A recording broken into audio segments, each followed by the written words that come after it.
একবার একজন ধনী ব্যবসায়ী মুম্বাইয়ে এক সুউচ্চ রাজপ্রাসাদে বাস করত, কিন্তু তার ফর্মাল এডুকেশন ছিল না। কিন্তু তার কোটি কোটি টাকার তার সম্পত্তি, তার প্রচুর লোক লস্কর বাড়িতে কাজ করতো, নাইট গার্ড ওয়াচম্যান ছিল। একবার তার একটা জরুরি মিটিং হয়, তাকে কলকাতা আসতে হবে এবং ফ্লাইটে টিকিট কাটে, আর্জেন্ট মিটিং। এবং মিটিং যেদিন হবে তার আগের দিন সব গুছিয়ে নেয়। আর সেই রাত্রে তার যে নাইট গার্ড বা ওয়াচম্যান একটা স্বপ্ন দেখে যে তার মনির যে ফ্লাইটে যাচ্ছে সে ফ্লাইটটা ক্র্যাশ হয় এবং সব যাত্রী মারা যায়।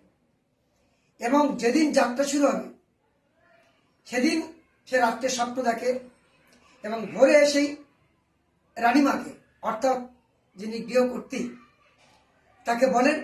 আর স্বাভাবিকভাবে মহিলারা এই ব্যাপারে খুব আবেগপ্রবণ হয়ে থাকে, ভয় পেয়ে থাকে। তার স্বামীকে খুব অনুরোধ করে তাকে আটকে দেন যে না, তুমি যাবে না, এইরকম স্বপ্ন দেখেছে, তুমি যাবে না, একটা টিকিট গেল।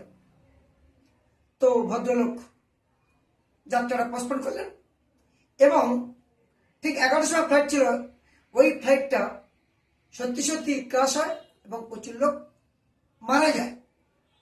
তখন রানীমা ঠাকুরের কাছে পুজো দেন, পুজো টুজো দিয়ে সেই নাইট ওয়াচম্যান বা গার্ড তাকে নিয়ে এসে অনেক পুরস্কার দেয় এবং তার স্বামীর সামনে তাকে খুব প্রশংসা করে অনেক পুরস্কার দেয়।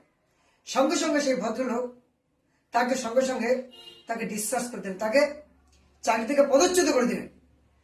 তার কারণ তিনি বললেন যে এইটা দুর্ঘটনা যে কোনো মানুষের জীবনে ঘটতে পারে, এটা একটা কোইন্সিডেন্স, কাকতালীয়, কিন্তু ওর কালকে যে ডিউটিটা ছিল ওটা নেগলিজেন্সি করেছে। অর্থাৎ ও রাতে জেগে পাহারা দেওয়া উচিত ছিল, ও সেটা না করে ঘুমিয়েছে। ফলে আমাদের কালকে কোনো শত্রুপক্ষ ঢুকে যেতে পারতো, আমাদের ক্ষতি করতে পারতো, চুরি ডাকাতি হয়ে যেতে পারতো। তাই due to negligency of duty আমি ওকে চাকরি থেকে আমি ওকে হটিয়ে দিলাম বা পদচ্যুত করে দিলাম। সুতরাং একটা কথা বলবো, সবকিছু মিলে above all be loyal to your duty and responsibility.